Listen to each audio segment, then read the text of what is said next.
Hi everyone, you guys have probably been watching my YouTube. It's about my CrossFit, and cystic fibrosis.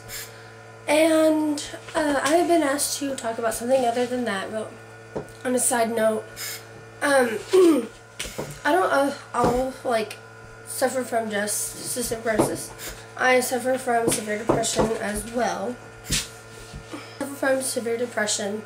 I take 3 pills a day for it, so it is sort of a big deal in my life, but I try not to make it a big deal because others around me to get that vibe of sadness, because you really am an upbeat person and I'm really happy, and I bet a lot of you who, when I said I have severe depression, you're probably like, what?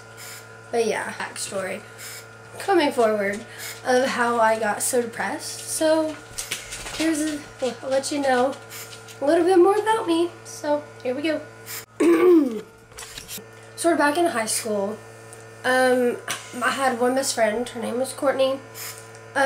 She was the absolute best to me. I didn't really have any other friends. I did, but she was like my main person I always went to. At the time, my dad also started using really hardcore drugs to the point where we didn't have money to pay our rent, we didn't have money for food. So during that, due to my dad always taking the money and stuff, and at the time I was talking to my friend about moving in with her, and with her and her parents, so I could be taken care of, I could go to school with no worries, and just have an easier life and be able to go to school.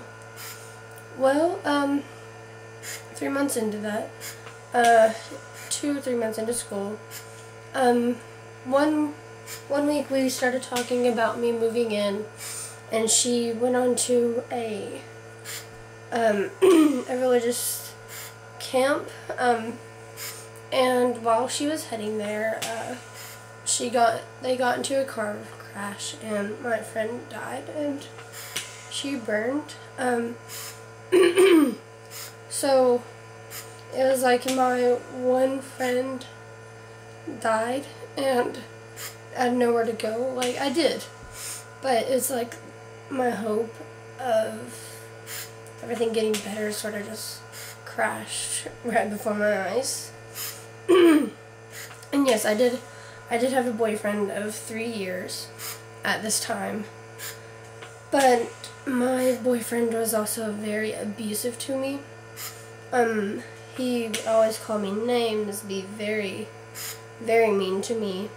If we were in public, if he didn't like something maybe I said or did, he would always pinch the back of my arms, and my arms would be bruised all up and down them. And he would always push me around, call me all sorts of names. He cheated on me multiple times. He was never there for support with Courtney. He wasn't there for support for my CF.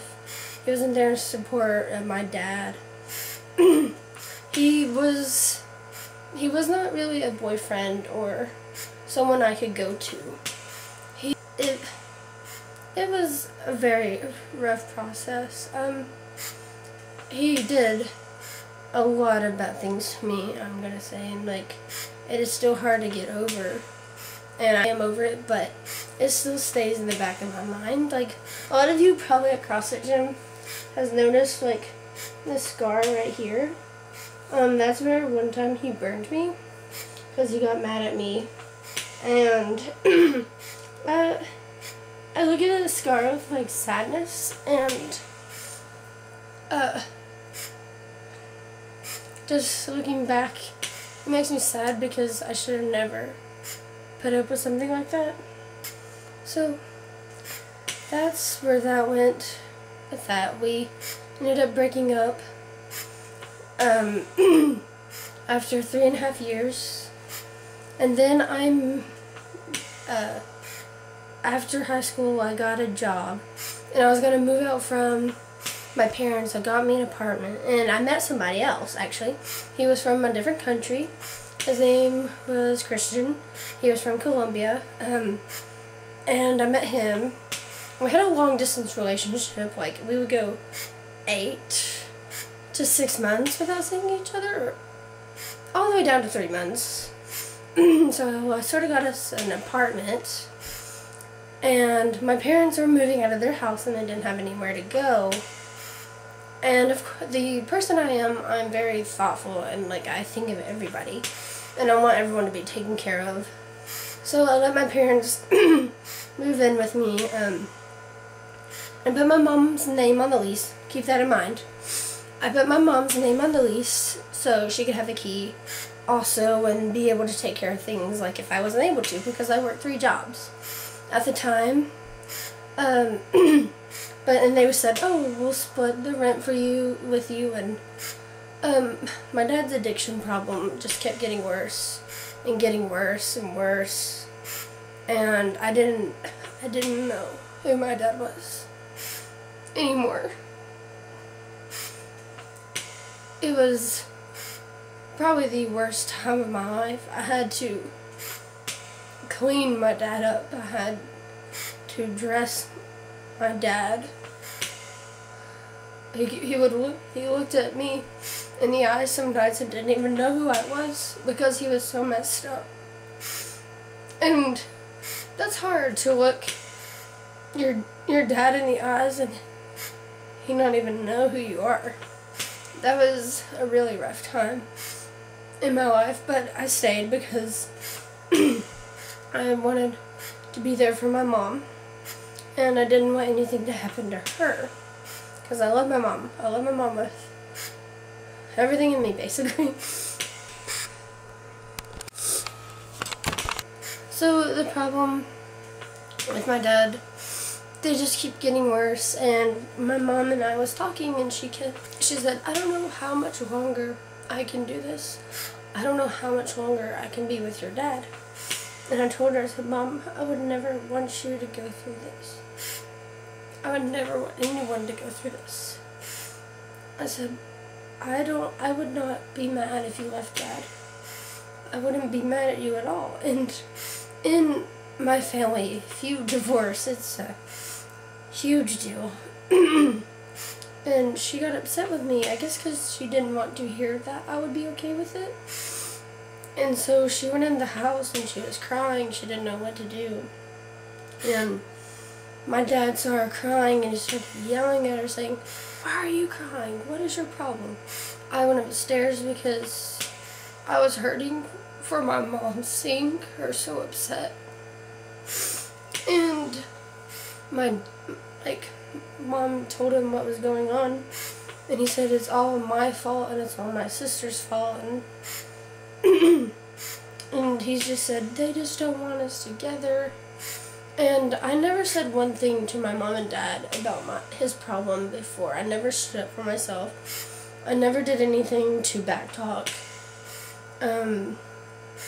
But this time was different. I went downstairs and I started standing up for myself. So he already took some stuff, and we began to argue and fight about what he did. And I finally told him what I knew he was doing with his money, what I knew he was doing all along. And I guess he got mad because I knew.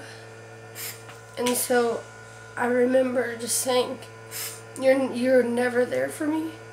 And the next thing I know is that my mom is in between us, and I move her because I didn't want her to get hurt. And the next thing I know is I'm being shoved up against a wall, and my dad just continuously beat my head into the wall. And he stopped for a second, and I was looking around for my mom. And I looked at my mom as she was leaving the door. She didn't even try to help me. She didn't try at all. And the next thing I know is after the door closes, I get dragged into the bathroom. And then the day before that, I had surgery on my arm. had to have a PICC line put in, and he throws me into the bathroom. And my dad is a strong man. He did world's strongest men competitions. And he grabbed it and he started ripping on my arm. It was like he was trying to rip it off, and I held tight to my arm because I knew eventually he would. And shimmied me out of the bathroom, and I hit like a nail on the door, so it like scraped my whole chest. And then the next thing I really remember is him grabbing like me by the hair of my head and literally just pulling me out of the house by my hair. And then he like picked me up and just threw me outside. I had no friends really. I didn't have my cell phone. I didn't have anything. So like my hair was a mess. My head was severely, like, it was hurting so bad. And I managed to walk to my grandma's, which was across the street. Thank God. And my nana said that I was so bad, like she had to call an ambulance. And they came and picked me up, and they took me to the hospital, and I had to stay there for quite a while. I don't really remember how long it was because I was so out of it at the moment.